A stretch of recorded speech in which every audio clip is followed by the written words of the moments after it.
Paz y bien. Un saludo para todos en los corazones de Jesús, José y María. Mi nombre es William Toro. Sean todos bienvenidos a su canal Enfoca tu Fe. Hoy, Jesucristo, nuestro fin último. ¿Ya? Y para esta lección vamos a empezar, mis queridos hermanos, diciendo que para nosotros los católicos hay una fórmula sublime, una fórmula que resume admirablemente todo lo que nosotros deberíamos hacer para escalar a las más altas cumbres de la perfección cristiana. Y esto es una fórmula que siempre ha empleado la Iglesia en el santo sacrificio de la misa y constituye por sí sola uno de sus ritos más augustos. Y dice así, cito y todos me van a entender y van a recordar y hasta se saben esta fórmula. Cito y dice así, por Cristo, con Él y en Él, a ti Dios Padre Omnipotente, en la unidad del Espíritu Santo, todo honor y toda gloria por los siglos de los siglos. Y todos decimos, amén. ¿Cierto? Mis queridos hermanos, esta oración resume la vida cristiana y establece con absoluta claridad que nuestra vida, ojo, nuestra vida debe ser vivida para la gloria del Padre, el Hijo y el Espíritu Santo. ¿Ya? No ha habido criatura alguna que haya honrado tan perfectamente a la Santísima Trinidad como Nuestra Señora, la Santísima Virgen María. Ahora bien, hay que entender en qué contexto es que nosotros debemos obviamente tributarle la adoración únicamente a Dios. ¿Por qué? Porque la palabra adorar ha sido motivo de N.000 controversias, ¿ya? Entonces, hay algunos que dicen, solamente adoramos a Dios. Ah, pero por allá en el Dessinger dice que debemos adorar las imágenes de la Virgen, que las imágenes de Jesús. Entonces, bueno, sí o no, adoramos o no adoramos. ¿Cómo es ese tema? Pues bien, vamos a tratar de explicarlo y comprenderlo. ¿Por qué? Porque como Jesús es nuestro fin último y solo a Él le debemos, entonces esta adoración, y ya vamos a explicarlo, entonces vamos a tratar de entenderlo de esta forma. A ver, dice el Catecismo de la Iglesia Católica en el numeral 2096. Ojo, Catecismo de la Iglesia Católica, numeral 2096. Dice, y cito así, adorar a Dios es reconocerle como Dios, como creador y salvador, Señor y dueño de todo lo que existe, como amor infinito y misericordioso. Como bien dice la palabra de Dios, adorarás al Señor tu Dios y solo a Él darás culto, ¿ya? Y dice Jesús, citando entonces Deuteronomio, esto en el Deuteronomio 6:13. Estas palabras las dijo Jesús en Lucas 4:8, ¿ya? ¿Cómo? Adorarás al Señor tu Dios y solo a Él le darás culto. Entonces, no nos vamos a cansar de repetir, mis queridos hermanos, que solo adoramos a Dios con el culto de la tría. Ojo, en la adoración de la tría única y exclusivamente se la debemos a Dios, a la Santísima Trinidad, Padre, Hijo y Espíritu Santo. Este culto de adoración es referido al Padre por el Hijo en el Espíritu. ¿Listo? Al Padre por el Hijo en el Espíritu. Entonces, en el lenguaje más moderno, algunas personas han identificado a veces más por ignorancia que por maldad la palabra adoración con la palabra amor, o sea, como si fueran de pronto allí intercambiables, ¿ya? O con la palabra gusto, desfigurando el significado verdadero entonces de la adoración. Entonces así hay gente que, por ejemplo, dice, adoro a mi familia, ¿ya? Y no está mal decir adoro a mi familia, o yo decir, por ejemplo, adoro a mi esposa, ¿ya? Desde que uno sepa muy bien qué tipo de adoración es la que está mencionando, porque hay palabras que pueden significar, o sea, que se puedan escribir de la misma manera, pero dependiendo del contexto, signifiquen algo completamente diferente. Entonces yo tranquilamente puedo decirle a mi esposa, mi amor, te adoro, pero yo no le estoy diciendo, mi amor, yo creo que tú eres una diosa, ¿ya? Y entonces le rindo culto a mi esposa de que como si fuera entonces un dios y le quito el lugar que únicamente es debido a nuestro Señor. Entonces, en ese sentido, es que el uso de la palabra a veces ha servido para muchas controversias, porque hay personitas que de pronto no han tenido cierta formación dentro de la iglesia y dicen, ay, nosotros sí adoramos a la Virgencita. Y les pongo un ejemplo. Nuestro querido, por ejemplo, amigo, para los que lo conocen, nuestro querido amigo y el gran apologeta Rigo Arda. Yo tengo acá en el canal el testimonio de Rigo y él cuenta cómo fue que él empezó en el tema de la apologética. Y él dice que él trabaja como vigilante, ¿ya? Como en la seguridad privada. Y Rigo nos cuenta que su compañero de turno era un evangélico, un protestante, y que un día él estaba haciendo preguntas sobre la Biblia, sobre su catolicismo, que decía Rigo iba mal llevado, ¿ya? Y no lo conocía bien. Entonces, este evangélico le preguntaba a Rigo que si él adoraba a la Virgen María, y Rigo decía entonces ignorantemente, claro, nosotros adoramos a la Virgen, ¿ya? Entonces, ahí, claro, entonces llega el hermanito evangélico con la típica común y siempre utilizada, Éxodo 24, ¿ya? Entonces, con el Éxodo 24, entonces decía que únicamente la adoración es hacia Dios y que no te harás imagen de nada de lo que está en el cielo, bajo en la tierra y debajo de la tierra, ¿cierto?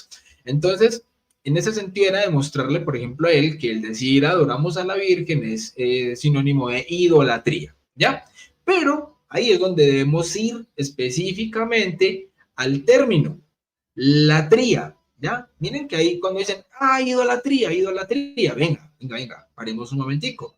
Hay que identificar ahí sí lo que en realidad significa idolatría, ¿ya? Y ahí vamos a poder comprender si cuando nosotros utilizamos la palabra adorar, en realidad es el mismo sentido cuando la utilizamos con Dios que cuando la utilizamos, por ejemplo, con la Virgen María o con nuestros familiares o con los santos, o cierto, con la esposa, con los hijos. Entonces, la tría, ¿qué es? El culto de la tría y de adoración es propio y exclusivo de Dios, ¿ya?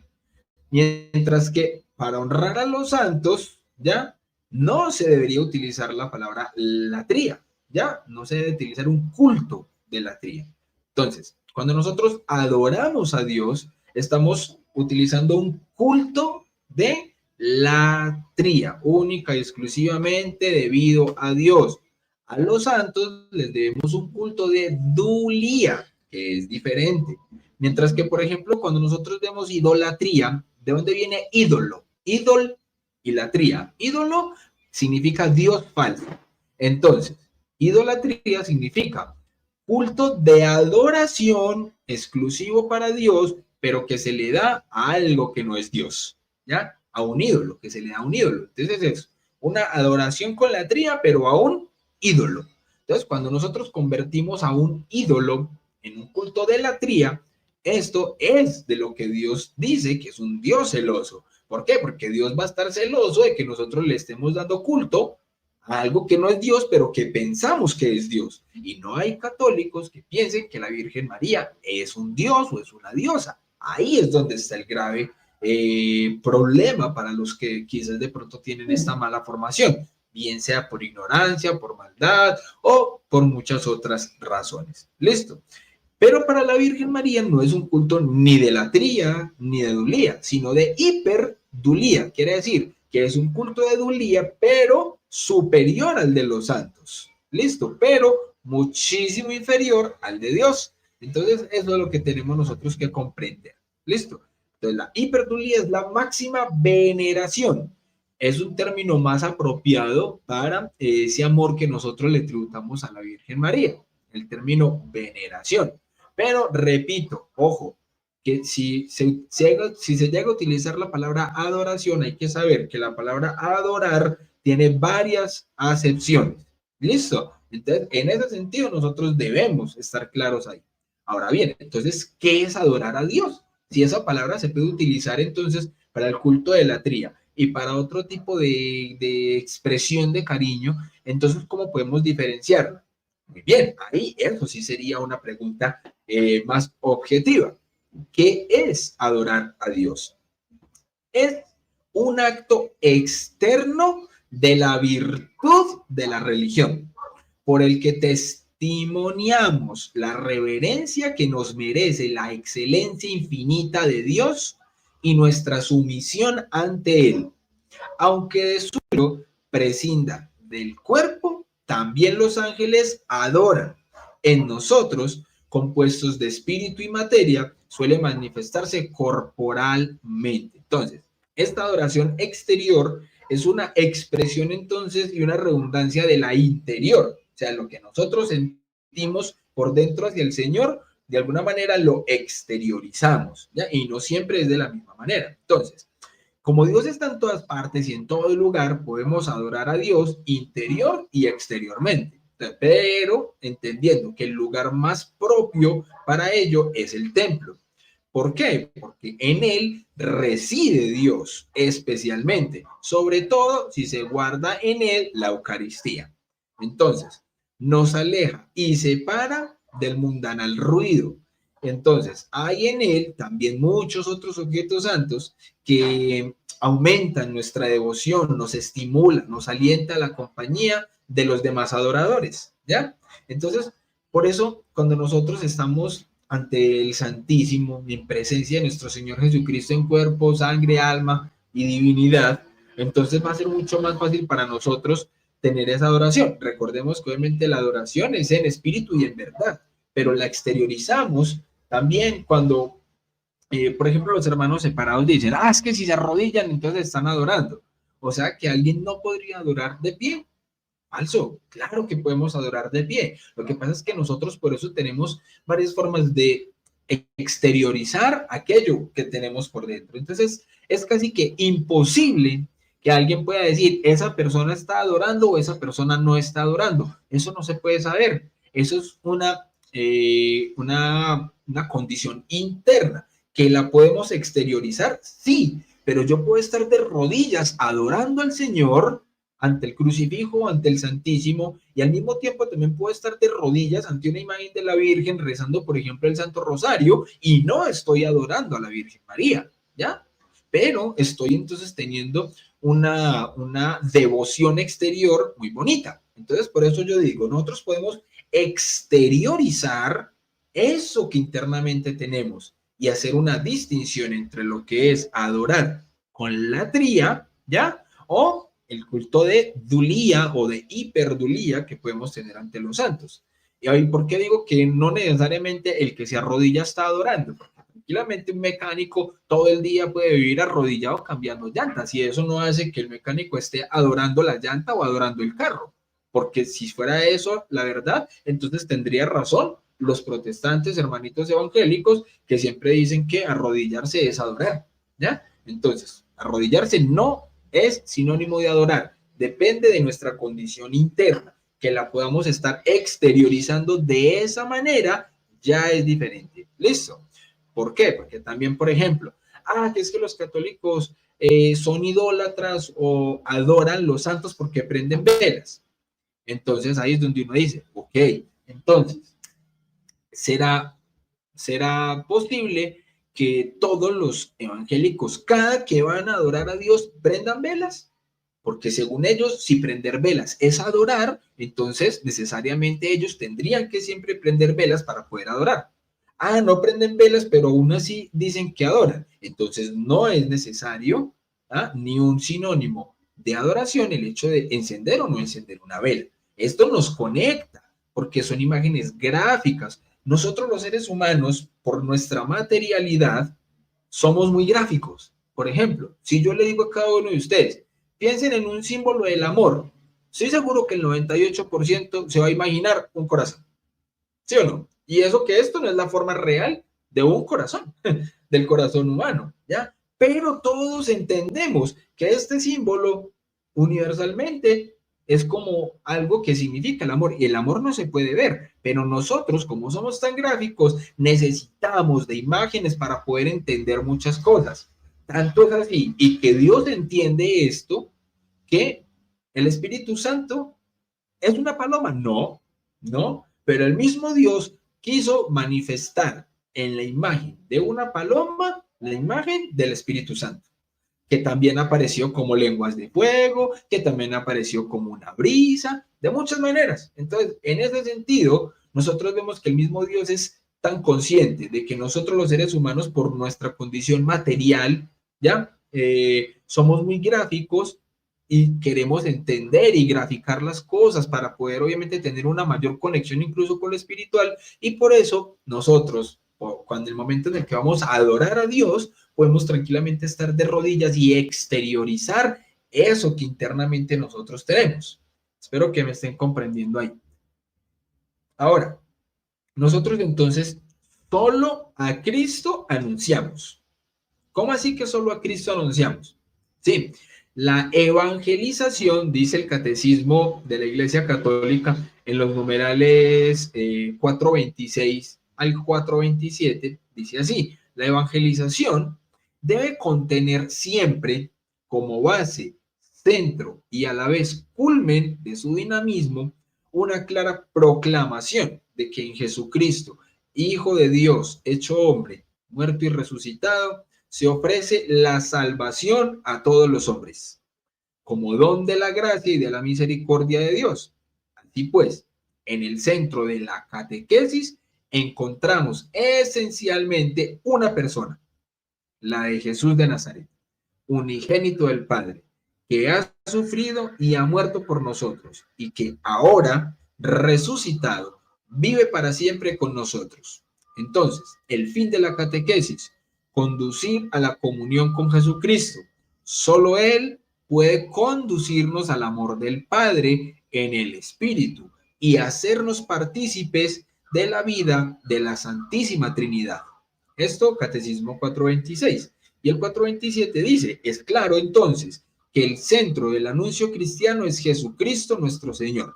Se enseña es a Cristo, el Verbo encarnado e Hijo de Dios, y todo lo demás en referencia a Él. Catecismo 427. Entonces, mis queridos hermanos, uno dice: pero entonces cuando hablan de María, María y María, hablamos de María porque María nos lleva de forma perfecta a su Hijo Jesucristo, y Jesucristo nos lleva al Padre, ¿ya? Que eso es lo que nosotros como católicos creemos y enseñamos. Pero anunciar a Cristo es predicarlo con todo lo que Él es. Entonces, ¿cómo amar a Cristo sin su esposa, la iglesia? ¿Ya? ¿Cómo adorarle sin su cuerpo eucarístico? ¿Cómo pedirle perdón desconociendo los ministros de la reconciliación, es decir, a los sacerdotes? ¿Ya? ¿Cómo decir que le aceptamos si rechazamos a su madre? Regalo que nos dio al pie de la cruz, como ya lo hemos enseñado. Entonces, recibiendo a Cristo, mis hermanos, aceptamos a María como regalo suyo. Y recibiendo a María, volvemos a Cristo cuando ella nos dice: haced lo que Él os diga, como lo decía en Juan 2:5. Entonces, es un círculo de amor. Es un círculo de amor. ¿Listo? Entonces, vamos a María por Jesús, porque Él nos la entrega en la cruz. Y vamos a Jesús por María, porque ella nos enseña a hacer su voluntad. Entonces, en definitiva, mis hermanos, anunciar a Cristo implica anunciarlo con todo lo que Él es y todo lo que Él nos ha dado. Entonces, los hermanos separados hablan muchas veces entre sus solas del solo Cristo, ¿ya? Y esto a mí me da mucha pena, mucho pesar de los hermanos que hablen solo de Cristo, del solo Cristo, porque nosotros no hablamos del solo Cristo, nosotros hablamos del todo Cristo.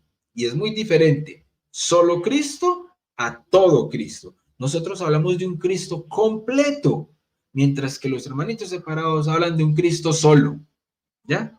Y de hecho, Jesús ni siquiera estuvo solo en la cruz. Jesús estuvo en la cruz acompañado por su discípulo más amado y por su madre, por ejemplo. Entonces, no hay un solo Cristo.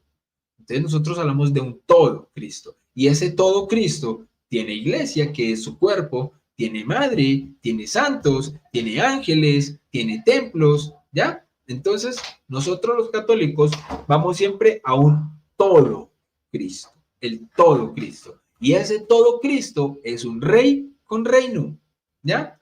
Un rey necesita gobernar un reino.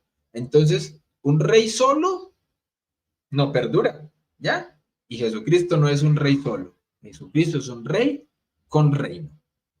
La devoción a la Santísima Virgen es un medio privilegiado para hallar a Jesucristo perfectamente, para amarle tiernamente y servirle fielmente, ¿ya? Porque no pensaréis jamás en María sin que María por vosotros piense en Dios, decía Montfort, ¿cierto? Ni alabaréis, ni honraréis jamás a María sin que María alabe y honre a Dios. María es toda relativa a Dios y me atrevo a llamarla la relación de Dios, pues solo existe con respecto a Él o el eco de Dios, ya que no dice ni repite otra cosa más que Dios. Si dices María, ella dice Dios. Santa Isabel alabó a María y la llamó bienaventurada por haber creído. Y María, el eco fiel de Dios, exclamó, mi alma glorifica al Señor. Entonces, lo que en esta ocasión hizo María, lo hace todos los días cuando la alabamos, cuando nosotros la amamos, cuando la honramos o nos damos a ella, alabamos a Dios, amamos a Dios, honramos a Dios, nos damos a Dios por María y en María. Entonces, ¿qué quiere decir esto, mis hermanos? Que la Virgen María es totalmente cristocéntrica. La Virgen María es totalmente cristocéntrica. Por eso todos los dogmas de la Virgen María solamente se entienden desde la cristología. Igualmente que la mariología solo se puede entender bien a la luz de la cristología, ¿ya? Y viceversa. ¿Por qué? Porque cuando nosotros entendemos la mariología, el porqué de la necesidad para nosotros de la Virgen María, de que una criatura haya sido la escogida para ser la madre del Salvador, ¿ya? Es cuando nosotros podemos entender de una manera más profunda el tema de la encarnación. Como ya dijimos, el fin último de toda devoción debe ser Jesucristo, Salvador del mundo, verdadero Dios y verdadero hombre. De lo contrario, tendríamos una devoción falsa y engañosa. ¿Listo? Entonces, bien, mis hermanos, Jesucristo es el alfa y la omega, el principio y fin de todas las cosas. La meta de nuestro misterio, escribe San Pablo, es que todos juntos nos encontremos unidos en la misma fe. Y con eso se logrará el hombre perfecto que en la madurez de su desarrollo es la plenitud de Cristo. Esto lo podemos encontrar en Efesios capítulo 4, versículo 13. Entonces, efectivamente, solamente en Cristo es que permanece toda la plenitud de Dios en forma corporal y todas las demás plenitudes de gracia, virtud y perfección solo en Cristo, ¿ya? Entonces, solo en Cristo hemos sido beneficiados con toda clase de bendiciones espirituales. Dice Hechos capítulo 4, versículo 12. No se ha dado a los hombres sobre la tierra otro nombre por el cual podemos ser salvados, sino el de Jesús. Entonces es muy curioso porque a veces nuestros hermanitos separados nos hacen mención de este tipo de citas, como Hechos 4:12. No se ha dado a los hombres sobre la tierra otro nombre por el cual podamos ser salvados, sino el de Jesús, pensando que nosotros no enseñamos eso o que no creemos eso, pensando que es que nosotros vamos a la Virgen María para que ella nos salve, ¿ya? Entonces ahí es donde nuestros hermanitos separados tienen de pronto como esta confusión, ¿ya? Pero es una confusión hablándolo en términos a veces un poco más de debate, en términos más bien de la falacia del hombre de paja. ¿Por qué? Porque casi siempre es estar señalando cosas que nosotros no creemos. Yo siempre he dicho al hermanito separado que antes de pronto hacerle una crítica al católico por lo que piensa ese católico específicamente, primero lea el catecismo de la Iglesia Católica. Allí es donde nosotros tenemos el resumen oficial de nuestra doctrina, de lo que nosotros en realidad como católicos creemos y debemos creer, y que tristemente muchos católicos ni siquiera han leído el catecismo. Entonces, por eso muchos católicos no saben en realidad qué es lo que creen ni por qué lo creen. Entonces, por eso termina pasándoles como le pasó a nuestro queridísimo amigo Rigo, cuando aquel evangélico le preguntó si adorábamos a la Virgen María y él ignorantemente le dijo, sí, la adoramos. Y entonces después fue que se fue a estudiar y hoy, gracias a Dios, tenemos una excelente apologeta en nuestro amigo Rigo. Pero fíjense que a muchos hermanitos les puede haber pasado que cuestiona a alguien su fe y por no conocerla terminamos entonces diciendo cosas que nosotros como católicos no creemos y entonces a ese otro protestante o a esa persona por fuera de la iglesia pues le va a creer porque ¿qué va a decir? Ah, pues es un católico, se supone que eso es la iglesia católica, ¿ya? Entonces, mis hermanos queridos, Dios no nos ha dado otro fundamento de salvación, perfección y gloria que Jesucristo. Eso es verdad, ¿ya?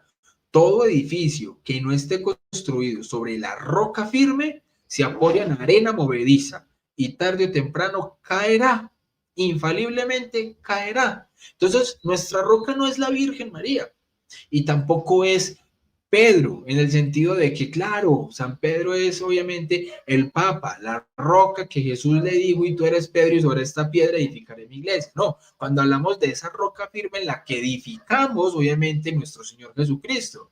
Lo mismo que pasaba con la palabra adorar, ¿ya? Hay diferentes acepciones, y obviamente no existe una sola roca. Y por esto, entonces, cuando nosotros hablamos de roca, debemos hacer la distinción también, si estamos hablando de la roca de Jesucristo, o de, obviamente, el Papa. ¿Listo? Entonces, quien no esté unido a Cristo como el sarmiento a la vid, caerá, se secará y lo arrojan al fuego. Si en cambio permanecemos en Jesucristo y Jesucristo en nosotros, se acabó para nosotros la condenación. Ni los ángeles del cielo, ni los hombres de la tierra, ni los demonios del infierno, ni criatura alguna podrá hacernos daño, porque nadie podrá separarnos de la caridad de Dios que está en Cristo Jesús.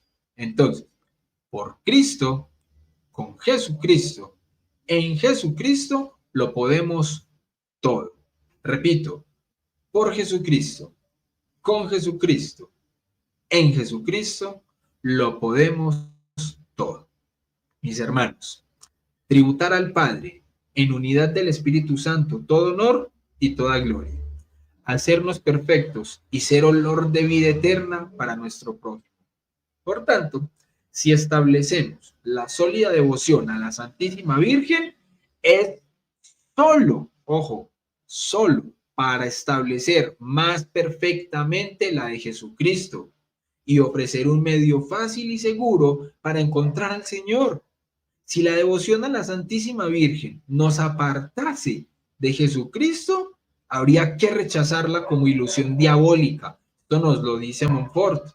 Pero como ya se ha demostrado y se volverá a demostrar más adelante, sucede todo lo contrario, que esta devoción, esta consagración no es necesaria para hallar, nos es necesaria para hallar perfectamente a Jesucristo, amarlo con ternura y servirlo con fidelidad.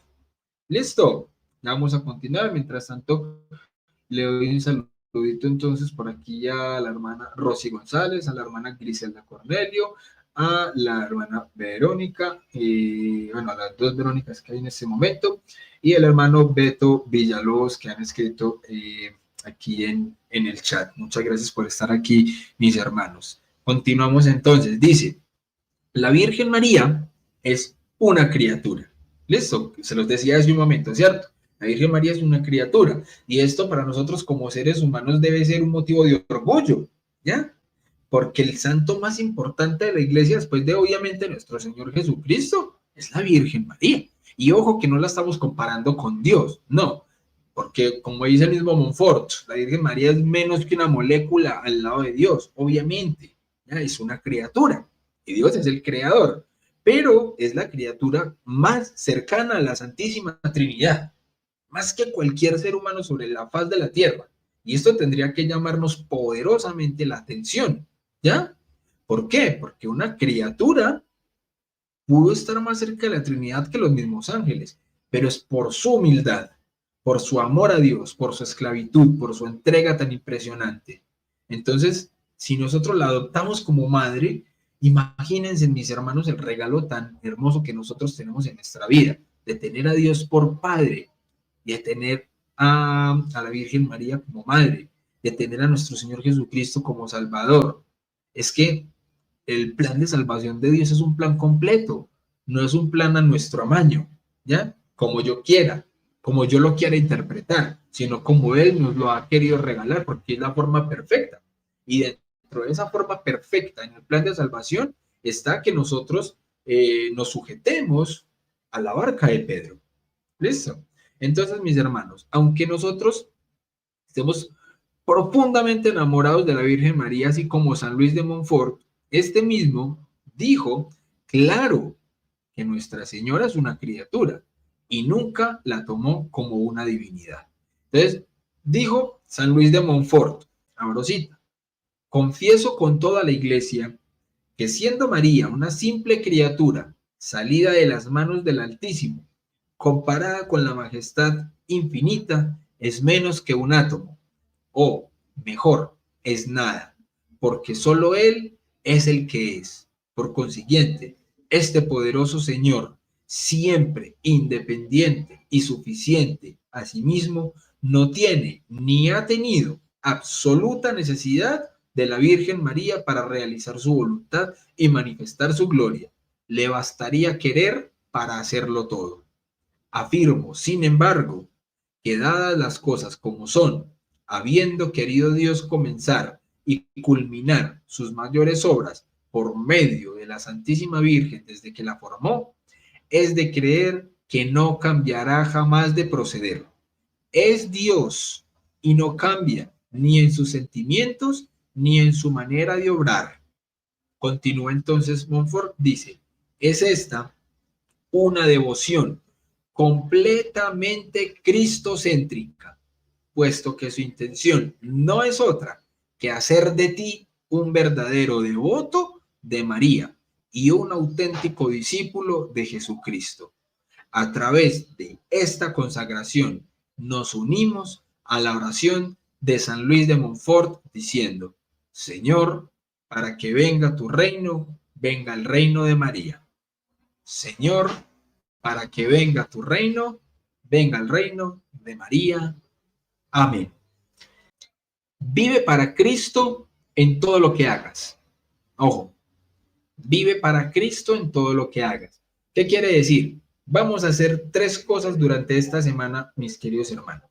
Vamos a hacer oración diaria, ofrecimiento de obras y examen de conciencia nocturno. Repito, oración diaria, ofrecimiento de obras y examen de conciencia nocturno. Entonces, les explico cada una de estas, mis hermanos. Primera, oración diaria.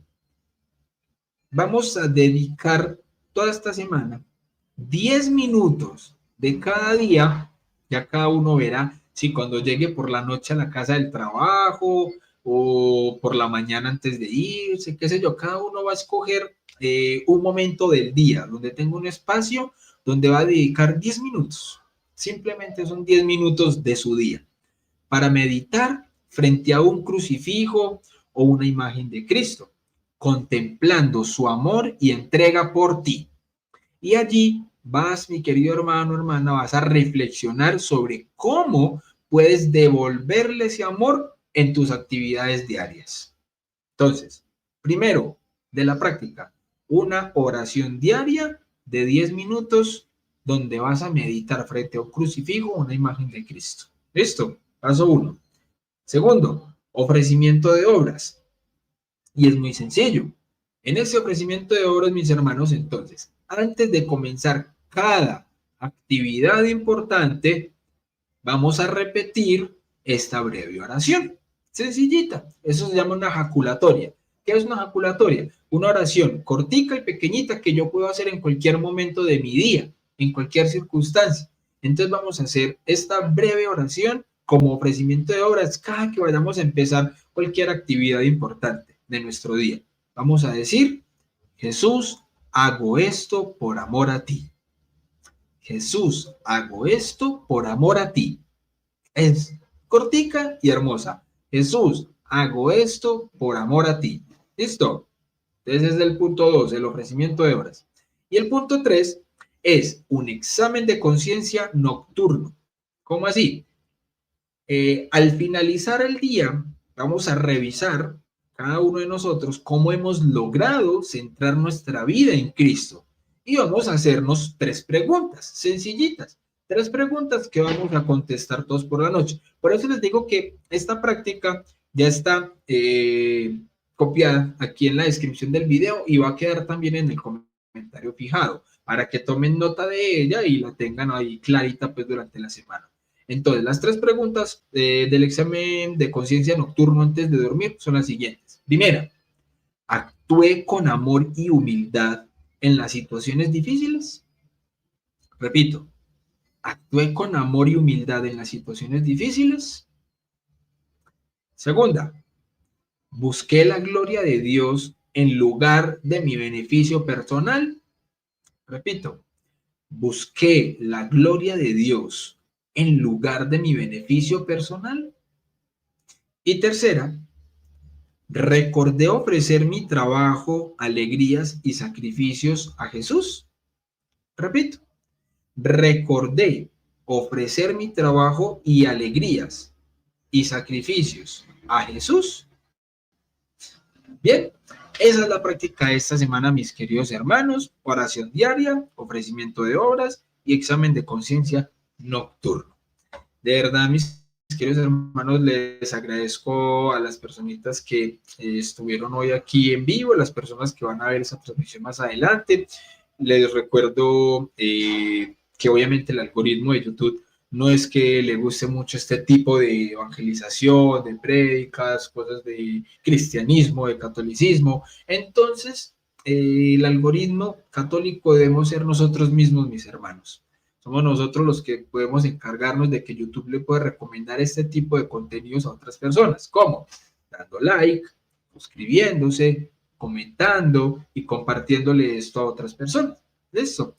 Entonces, bueno, mis queridos hermanos, les quiero entonces, me quiero, mejor dicho, despedir de ustedes. Entonces, como siempre, aquí de la mano de mi querido gran amigo San Agustín, diciéndoles que nadie ama lo que no conoce. Que Dios los bendiga, que la Virgen los acompañe, paz y bien.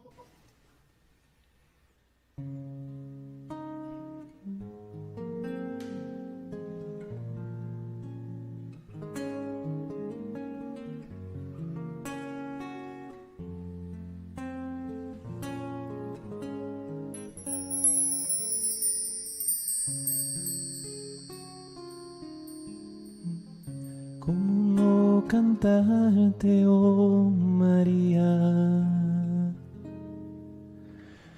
¿Cómo no acordarme cada día?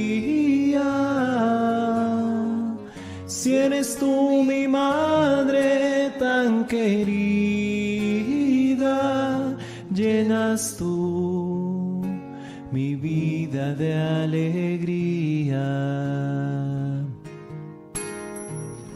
¿Cómo no amarte, oh María? ¿Cómo no rezarte cada día? Llena eres de gracia y elegida, Madre de Dios y esperanza mía.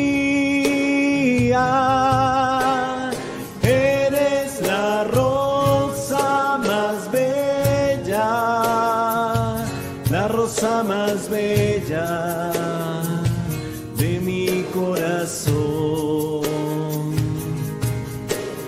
Y eres luminosa estrella luminosa estrella que Dios nos dejó. Y eres la rosa más bella, la rosa más bella de mi corazón.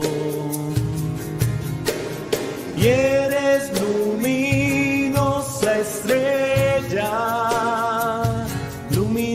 estrella que Dios nos dejó.